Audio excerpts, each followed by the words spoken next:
So I will tell you, oh, hey, that's good. I'm not going back to the beginning for any of our sakes. Uh, but so when I think about my North Star, I will tell you when I first got my PhD, right, the first time I had my own classroom and I was really there.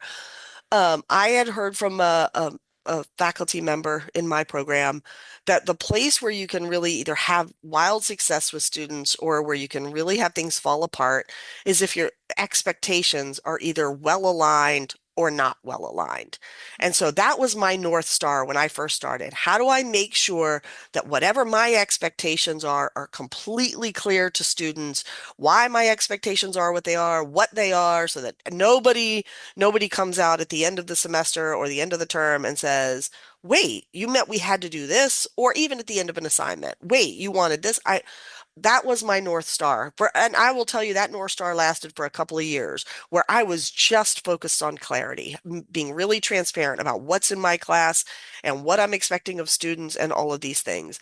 As I have now developed as a faculty member, my North Star has gotten considerably more sophisticated, right? Because I have worked on things and added things.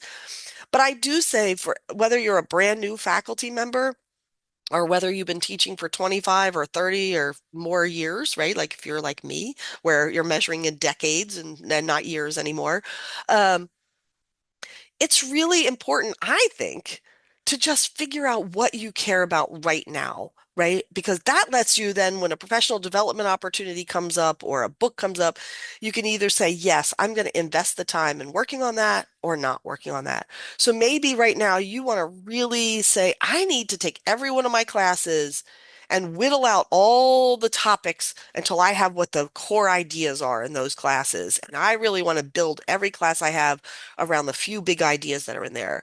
Or I want to really use formative assessments to actually change my classes or whatever it is that you care about.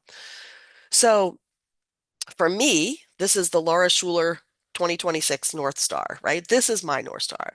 I want to provide an inclusive learning environment where every student feels like they belong, where the content feels relevant, and every student is confident that they can be successful.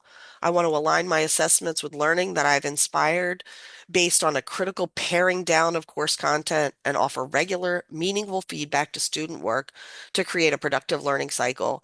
And I want to find joy in my teaching. I want to allow students to maintain balance in their lives and for me to maintain balance in mine. And I will say, this is a lot more complicated than my first North Star, which was I need everybody to have aligned expectations, right? This is something that over decades I have sort of said, now these are the things that are really important to me as I just keep adding on and making this more and more sophisticated. And so what I want to do right now is take just a couple of minutes and I want you to just add to the chat right now something that you think you would include in your North Star. What's something that you really feel strongly about?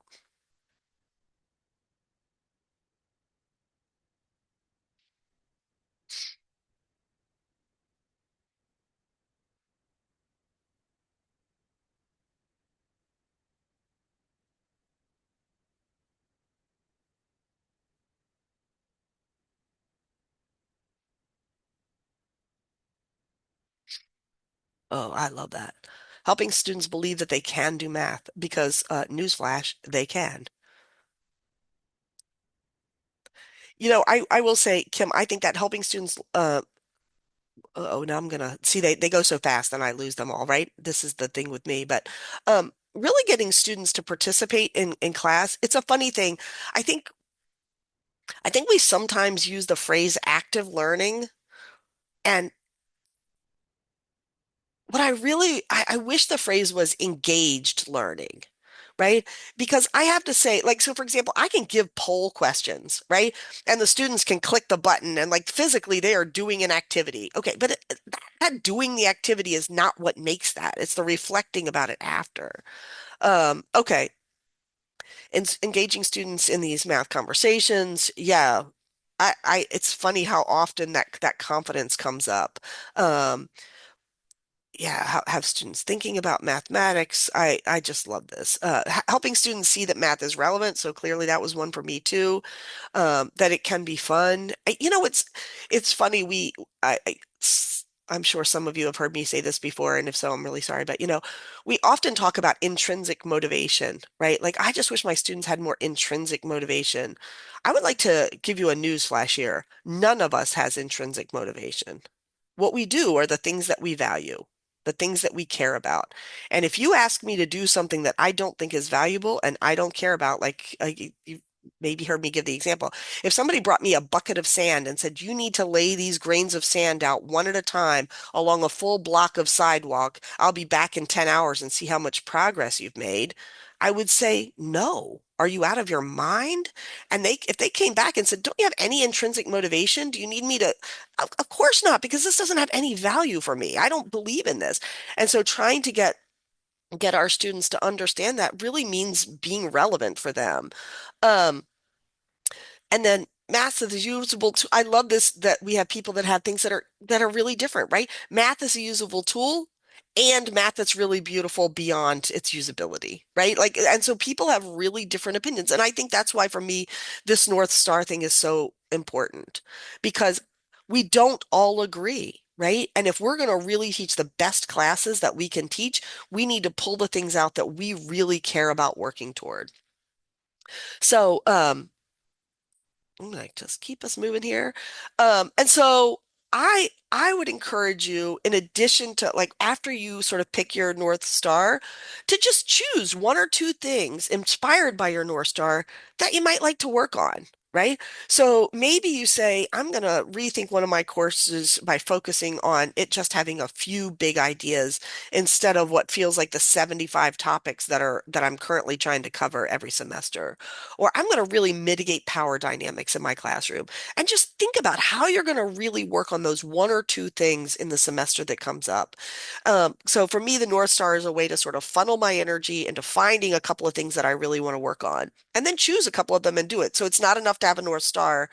It's sort of like when colleges do when they come up with strategic plans and they spend hours and people's meetings and all the people come in the room. And if you added up the dollars that it took based on who was in which meetings, these were some pretty expensive strategic plans. And they get the strategic plan and they put it on nice letterhead and it's all pretty and it's on the web page and all the things. And then it's in a folder and it's in the president's drawer and then nobody ever thinks about it again and you move on with the college as is.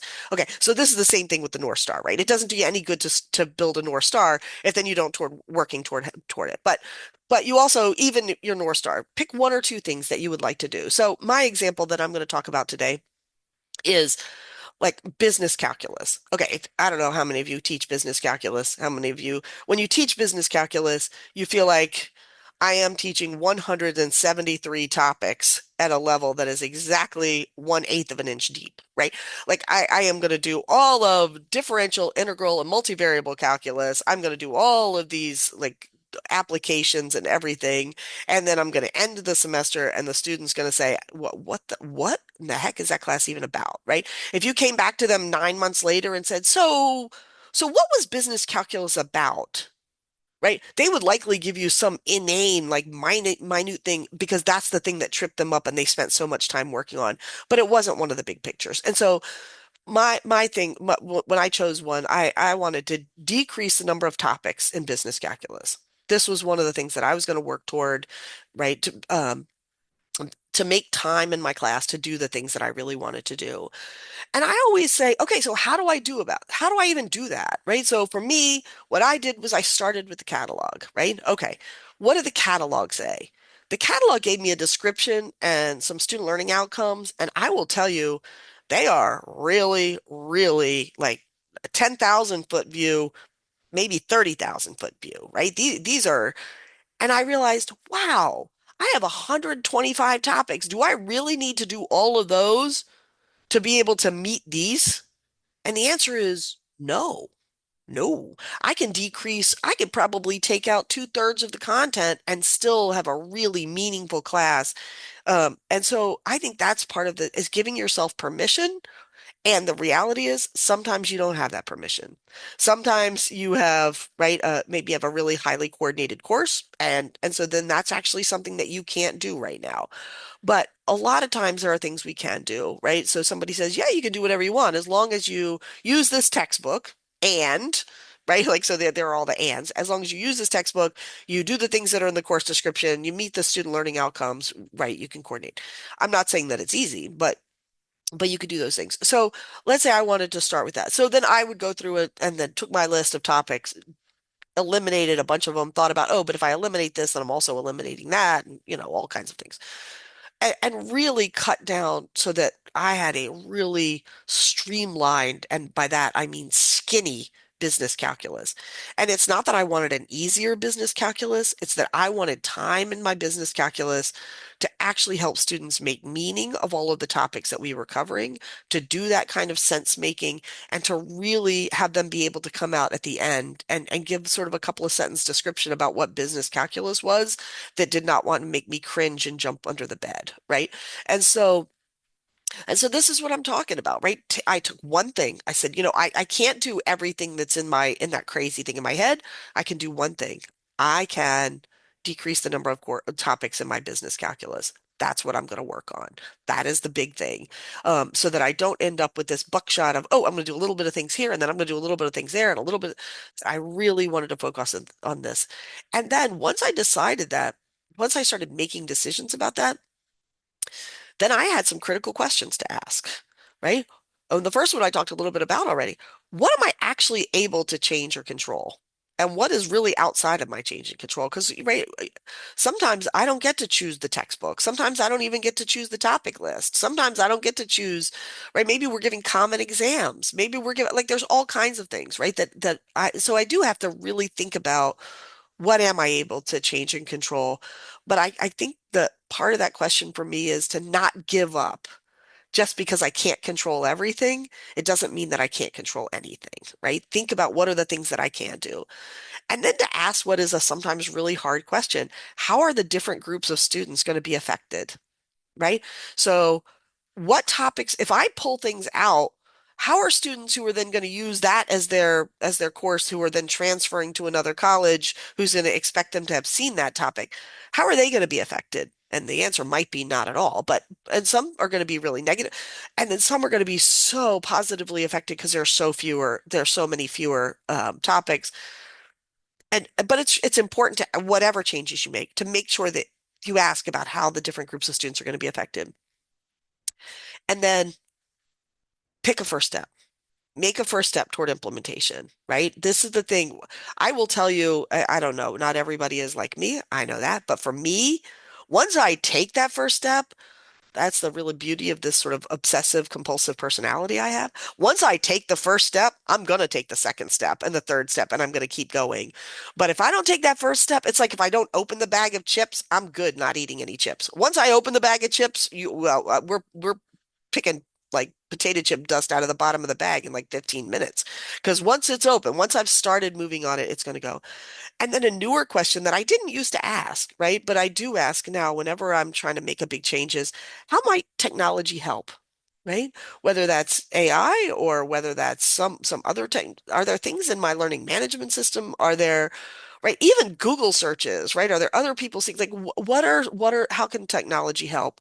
And so this for me is sort of the next, right? Just the next step. So I will tell you, I know that nothing I have said in this, right, in this part is probably that new to you, right? This is how you do things. You decide you want to make a change, you think about what are all the things you can do, and you get started. Um, but I will tell you, like I mentioned at the beginning, for me, that's not the hard part. The hard part is letting go of something else, right? Because let's say I say, okay, you know what? I'm going to start having students turn in student videos of their work because this is a great way for me to see how they explain things. I will tell you that is a fantastic way, right, to see student work. And it also takes a really long time. Right? Or I'm going to start having students do all handwritten work because I find the things, my college requires my math lab. I find that things are too scaffolded in there, and so the students aren't really doing the kind of thinking that I want them to do. So I'm going to have them do more written homework. Great. Okay, so I haven't been doing well. Then all of a sudden, I'm grading like 100 hours a day, which doesn't really work out since they're only 24 hours. Um, and not only for me, but for the students, I keep saying, okay, well, I really want to make sure they know how to do the skills, and I want them to make sure they do the deep thinking, and I want them to do multi-step things. So I'm also going to assign a project, and I want them to be able to explain things. So I'm going to also assign videos, and I need them to have some low stakes things. So I'm going to have these exit tickets and these entrance quizzes based on the videos that they're going to watch before class. And before long, I have the students spending so much of their cognitive load on things that are not mathematics, right? Of them just trying to manage all the craziness that I have asked for. And you can probably imagine it doesn't take me too long before we're down into Crazyville, right? And so just really stepping back and saying, okay, this is all great. And all of these things would be nice in the same way that all of the things and all the structures that we talked about at the beginning would be nice. But what am I willing to give up? What am I willing to give up to make room to do the things that I really care the most about? If I really think that student videos are the things that I care the most about, am I okay giving up grading written work? Am I okay not doing something else? Where is the place where I'm going to make room to do something new? If I'm going to make up new discussion questions every day based on the exit ticket that came the day before because I want to adjust my class because of these formative evaluations. What in my life am I giving up? And I'm telling you, it can't be sleep, family time, dinner, right? I can't give up those things. So I need to figure out what in my professional life I can do to make room for that. And how can I simplify my core structures so that students will spend times that are the most important? And like I said, for me, this is the hardest thing to do. And yet, um, oh, I just have to say, you don't really need me because the people in this chat are actually smarter than I am. Um, how do I determine whether breadth or I would say I'm not willing to give up either, right, in that business calculus. And so I think it's always finding the balance, right? And I will tell you, the first time I teach it a new way, almost certainly I will not have found the balance. So I think another thing is to be prepared to keep changing. Right? To keep iterating.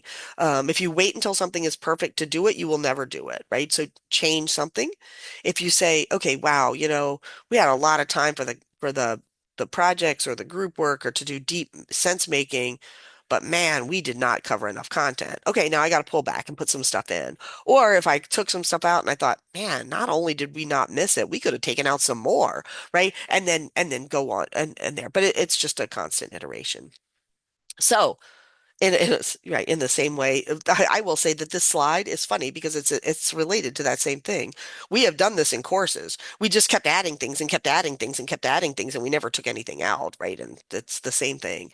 Um, and I will say, I don't think that there's any sort of right answer there. Um, okay, and so I'm going to just, so I will tell you, for me, one of the sort of, and there are lots of different things that people use, but for me, one of the things I do is I try to take something that is causing me a problem, something that's taking up a lot of time, and I'm just not feeling like it's working, right? I try to identify it as a problem. And then I do this exercise of the five whys. Does everybody know this exercise of the five whys? So the idea is I say the thing, I'm always behind in my grading. Okay. So why am I always behind in my grading? So this is the first why. Why am I always behind in my grading? Because I'm a dum dum and I assign way more problems than I actually have the capacity to give reasonable feedback on. Okay, so that's my first why.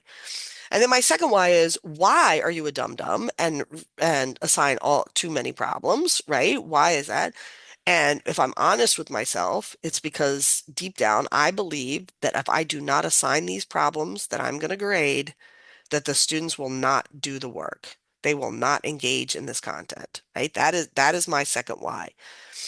And so then I say, well, why is it that the students won't engage in this work if I don't grade it? And then I come to my third why, right? This is why that. And then when I really dig into that a little, my third why says, because it's not meaningful for them.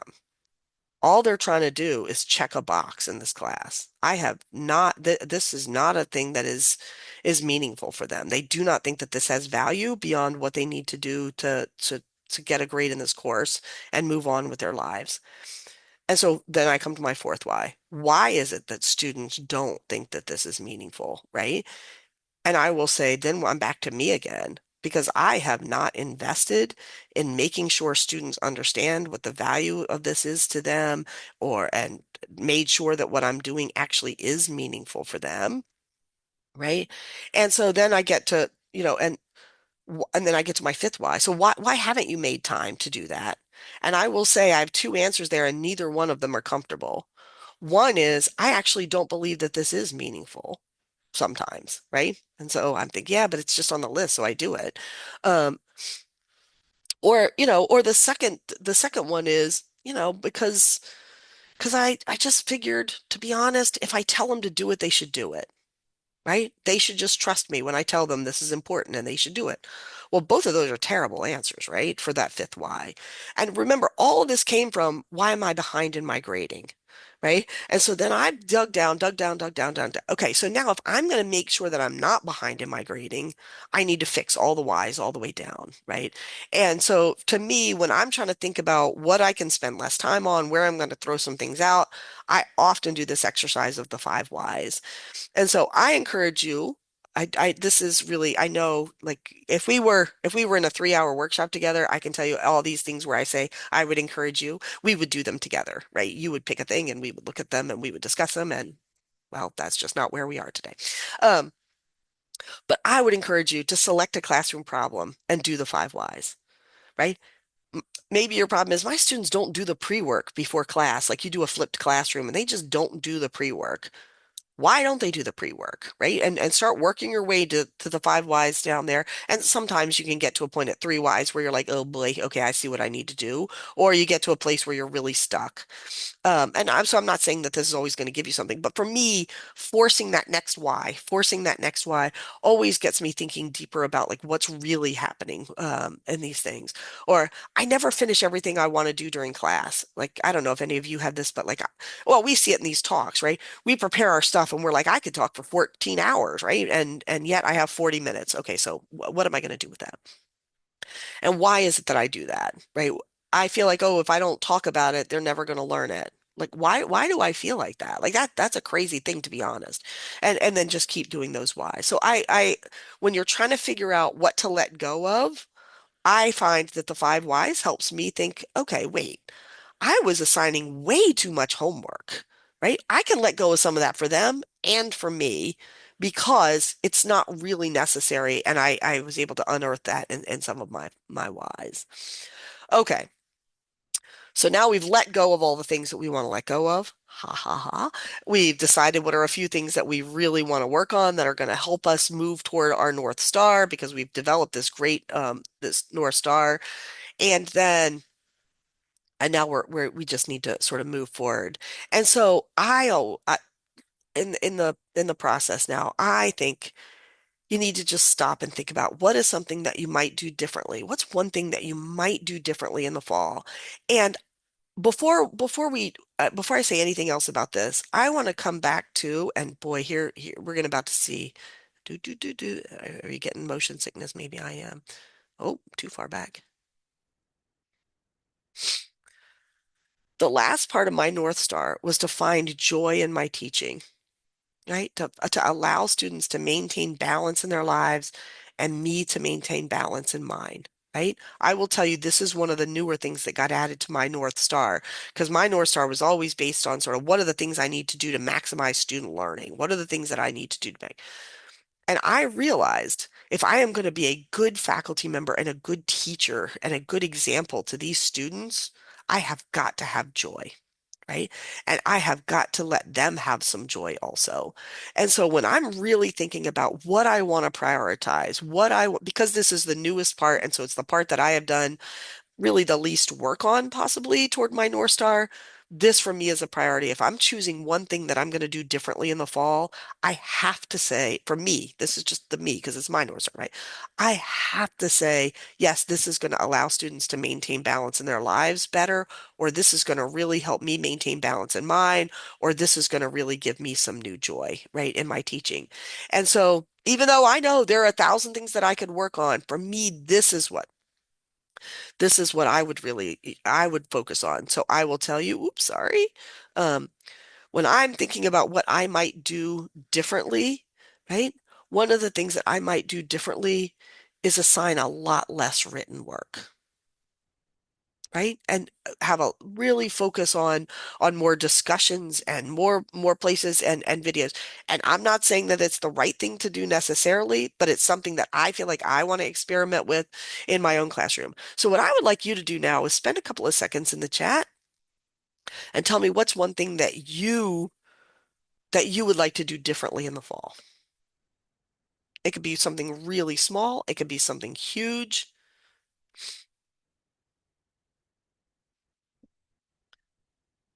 So, Rob, I want to just say, I think every college is different in terms of how they talk about the core competencies within a course. And I would say that yeah, you absolutely should be covering the core competency. In fact, I would say you have to, all the core competencies in a course. I think the thing is we sometimes yeah, we think about like every single teeny little thing that's not necessarily a course competency, right? But also for me, no, that's not my North Star, right? The course competencies are maybe a North Star for what's got to be covered in the course, but that's not my North Star for how I teach, right? For how I show up in my work. And so I think those are two different North Stars for those things. So Carrie, tilt more assignments. Yeah, so everybody knows this transparency and learning and teaching. So tilt more assignments. I want to just offer a little tidbit on that tilt. First of all, it's a fantastic framework for making sure students know exactly what to do. And it's also a place where AI can really help, right? So if you find that tilting an assignment takes you a really long time, um, the generative AI has gotten much better about if you put an assignment in and say, can you help me tilt this assignment? And you put in the framework, a link to the framework. It's not perfect at it, but it's really good at helping you come up with sort of a first draft of tilting your assignment. So what used to take me like hours to tilt every assignment now takes me about 20 minutes, right? Because I do a first draft through generative AI, and then I go through and obviously I don't keep it the way they have it, but yeah. Um, yeah, so sorry. Oh, now I can't spell because I'm transparency in teaching and learning, and I do not have a good, boy, I don't have a good link.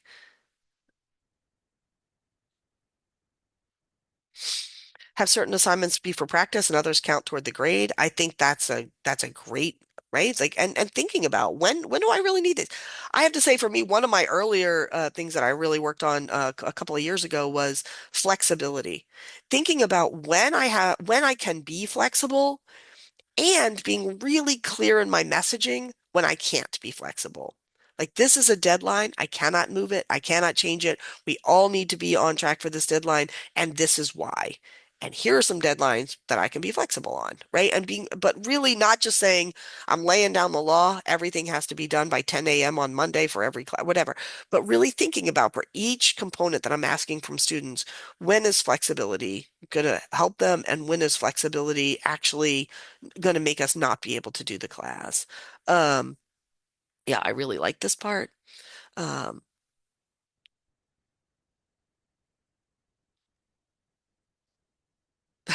oh, I love that. That's a big foam die to determine how many questions to turn in. That's great. Um, I love it. I also want to be one of the things I did early on was I just assigned a ton of stuff to students and then I only graded part of it and I was like, wow, I'm finding balance in my own life. And then I would get my evaluations at the end of the semester and I realized, oh, I may have found balance in my own life, but I threw the students' balance all out of whack, right? Because I was assigning them 10 times more stuff than they could do. Um, yeah, emphasizing learning outcomes. Yeah, this is great. Um, and I will just tell you also, I want to just say something about this homework. When I said I'm going to grade less written work, one of the things, like there are all kinds of strategies around this. I'm not claiming that mine are new or different, but right, one of the real strategies around written homework is you assign written homework, right? You have a due date for the written homework. And then what's actually due that they turn into you is not the actual homework. It's an analysis of their homework. So you also post the solutions. And so what they're turning in is not, they basically are self-grading their homework and they're going in and saying, wow, I got every single problem wrong. Or I got all these problems right. And this was really easy for me. I spent 5 hours on that. Like all this sort of metacognition about how did you actually approach this homework assignment and how did it go for you? Because I will tell you, I can read those really quickly and it actually helps me figure out how I need to spend more time. And can students cheat on it? Can they just look at my solutions and not actually do the problems?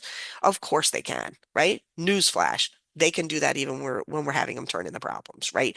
And so but for me, I just think, just really thinking, and right, somebody mentioned that to me at I think it was a math test that that's how they did homework. Instead of grading the problems themselves, they put out the solutions and they graded these student analysis of how they did on their homework. And I thought, that's genius. Like, and how did that work? And I will tell you, it worked much better than I expected it to. I expected it to be a t total failure, and it was not.